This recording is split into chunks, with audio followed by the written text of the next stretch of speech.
రైతులు కొత్త సాగు విధానాన్ని అలవరుచుకోవాలని రాష్ట్ర వ్యవసాయ శాఖ మంత్రి తుమ్మల నాగేశ్వరరావు పిలుపునిచ్చారు.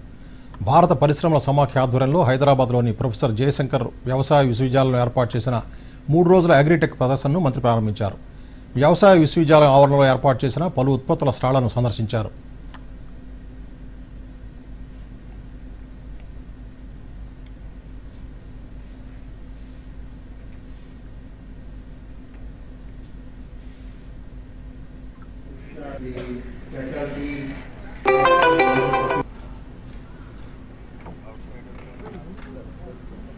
సంప్రదాయ వ్యవసాయమే.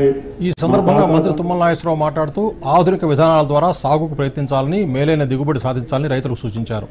ఇప్పటికే అనేక ఆధునిక సౌకర్యాలు, పద్ధతులు అందుబాటులోకి వచ్చాయన్నారు. యువత కూడా వ్యవసాయ రంగం పట్ల మక్కువ పెంచుకోవాలన్నారు. పెట్టుబడి అన్నీ మాకున్నాయి, మాకు పెట్టుబడి లేదు. ఈరోజు ఆ గబుక్కుని హైదరాబాద్ రావాలా, చూడాలనే మనసులో ఉన్నా కూడా రాలేని పరిస్థితి ఉంది రైతుకి. కాబట్టి దయచేసి ఇండస్ట్రీస్ కానీ